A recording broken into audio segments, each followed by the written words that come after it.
좋든 싫든요. 이제 집권 여당 국민의힘은 권영세 체제로 이 상황을 수습해야 할 겁니다.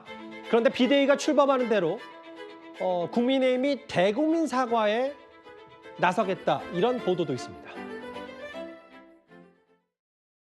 아직도 많은 국민들께서 사과가 부족하거나 사과를 하지 않았다고 인식하는 분들이 많기 때문에 비대위원장이 취임하고 그 직후에 바로 그런 행동을 다시 한번 사과하는 그런 행동을 할 계획을 갖고 있습니다. 국민들이 마음이 풀릴 때까지 계속해서 사과가 필요하다 그러면은 계속해서 사과를 드릴 그런 계획입니다. 한 계엄 선포된 지 3주가 좀 지났는데 송영훈 대변인님, 그러니까 권영세 비대위가 출범하면 그러니까 정식으로 대국민 사과를 하겠다 이게 계획인 겁니까? 사과가 필요하다고 생각합니다. 예. 권성동 원내대표께서 사과가 부족하거나 충분하지 않았다고 인식하는 분들이 많다라고 얘기하는 이유를 제가 좀 해석을 해보면은요. 예. 한동훈 대표가 계엄이 있고 나서 사과를 했습니다. 예. 그리고 사퇴 기자회견을 하는 날까지도 국민들께 머리 숙여서 죄송하다고 사과를 했는데 그 한동훈 대표는 당이 사실상 쫓아냈습니다. 그러다 보니까 국민들께서 보시기에는 그러면은 12월 3일 계엄 선포 사태 자체에 대한 당의 입장이 바뀐 것이냐 이렇게 오인하기 좋은 상황이거든요. 예. 그렇기 때문에 지금이라도 새 비대위원장이 취임을 하면은 다시 한번 사과하는 것이 저는 반드시 필요하다고 봅니다. 예. 그다음에요. 그 사과를 하면 아마 우리 언론으로부터 또 국민들로부터 질문이 들어올 겁니다. 예. 대표적으로 어떤 거냐면 권영세 비대위원장 내정자 본인께서 12월 6일에 예. 그 한동훈 대표가 계엄에 대해서 나오자마자 정확하게 그 내용을 알지도 못한 상태에서 위헌 위법이라고 선언하는 것은 문제가 있었다. 예. 이런 발언을 공개적으로 하셨어요. 예. 근데 그 12월 6일은 계엄이 선포되고 만으로 이틀 반이나 지난 시점입니다. 그때 누구나 위헌 위법이라는 것 판단할 수 있었어요. 예. 전시사변, 기타 국가 비상사태 없는 상황 아니었습니까? 그러면 그때는 위헌 위법을 규정할 수 없는데 지금은 판단할 수 있어서 사과를 한다는 것이냐 이런 질문 들어올 거예요. 예. 그렇기 때문에 사과에 반드시 어떤 내용이 포함되어야 하냐면 우리가 계엄 선포 직후에 대통령보다 국민을 먼저 생각했어야 하는데 그러지 못했다. 솔직히 국민들께 죄송하다라고 하는 진솔한 사과가 반드시 포함되어야 한다고 봅니다. 비대위원장 자격뿐만 아니라 이제 비대위원장 개인 말고 그 자리 말고 개인 의원 권영세에 대한 여러 추가 입장 표명도 필요하다 이 말씀을 하신 것 같은데, 그런데 일단 권영세 비대위 체제가 됐다. 여전히 일부 한동훈 전 대표와 가까운 인물들 중심으로 쓴소리가 나오고 있습니다. 지금의 비대위는 대통령과 철저하게 분리할 수 있는 그런 인물이어야 된다. 비상계엄을 옹호하는 그런 정당 이미지를 반드시 벗는 게 중요하다고 생각해요. 철저하게 반성하고 철저하게 대통령과 분리할 수 있는 사람. 그게 아마 비대위 위원장으로서 첫 번째 저는 책무라고 생각합니다.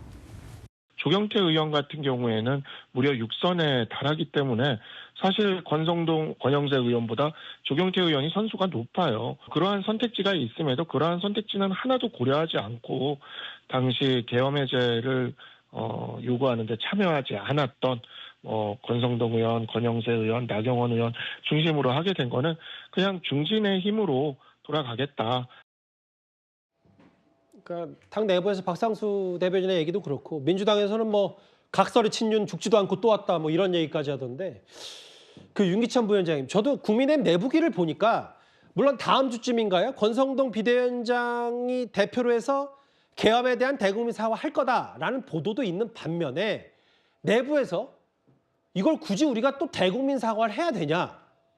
약간의 갑론을박이 있는 걸로도 저도 알고 있는데 국민의힘 108명이 다 대국민 사과를 해야 된다고 입을 모은 것 같지는 않거든요. 뭐 다양한 의견이 있죠. 그러니까 대통령의 비상계엄이 잘 됐다라고 하기 때문에 사과가 필요 없다 이런 취지의 말을 하는 분은 없어요.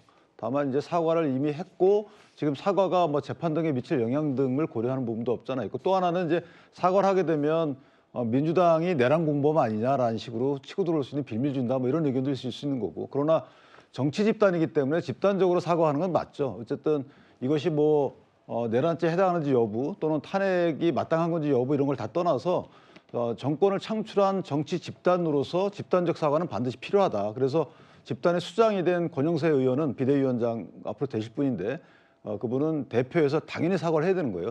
다음에 또 어떤 당의 대표적 행위를 하는 분은 또 사과해야 되는 거고, 그런 사과라는 것은 내가 대통령의 법적인 책임 이런 거 상관없이 또는 민주당에서 얘기하고 있는 내란 공범을 인정하는 것이냐 이런 거와 상관없이 기본적으로 하는 것이 마땅하다. 여기에 대해서는 특별히 이견이 크게 없다는 점이죠. 다만 전략적인 이제 다양한 의견이 있을 뿐이죠. 근데 뭐 그마저도 뭐 사과를 하는데 뭐 한동훈 전 대표는 한동훈 전 대표대로 그전에 했지만 새로운 비대위가 뭐 너무 늦은 거 아니야? 거의 한 달 가까이 만에 입장 표명을 하는 거기 때문에 송영훈 대변인 그런데 이런 부분이 있더라고요. 저희 채널의 단독 보도 중에 하나가 뭐냐면 대국민 사과 이후에 지금 투톱이 된 권성동, 권영세 두 사람이 개헌 이슈를 추진하겠다. 대통령제에 대한 여러 고민을 하는데 뭐 이 이슈야. 뭐 사실 예전부터 여야 할 것 없이 공이 나온 걸 하더라도 지금 이 계엄 국면, 탄핵 국면에 할 수 있는 현실적인 얘기냐. 당내 안팎에서도 여러 말들이 있긴 있거든요. 그런데 이건 이제 개인 의견을 전제로 말씀드리면요. 일단 사과를 하고 그다음에 12월 3일 계엄 선포 사태에 관해서 여러 가지 상황이 좀 정리가 되고 나면요. 예. 저는 이 계엄 문제는 반드시 한 번은 짚고 넘어가야 된다고 생각합니다. 지금 그 1987년 헌법이 이제 만으로 37년이 넘지 않았습니까? 그동안에 많은 문제가 노정이 됐습니다. 특히나 5년 단임 대통령제 하에서 뭐 퇴임 후에 불행한 일을 맞아서 서거한 대통령, 그다음에 탄핵 소추를 받은 대통령이 3명, 그다음에 또 구속된 대통령이 2명, 뭐 이런 일들을 계속 우리가 쭉 겪어오고 있지 않습니까? 예. 그러면은요, 사실 87년 체제는 집에 비유하면은 벽에 금이 간 상태입니다. 벽에 금이 갔는데 그 위에다가 벽지만 매번 새로 발라놓을 수는 없는 거거든요. 이참에 이 벽이 어디까지 금이 갔는지를 정확하게 진단을 하고 다시 집을 허물고 짓든지 이런 조치들은 저는 필요하다고 생각합니다. 그런데 장현주 변호사님, 네.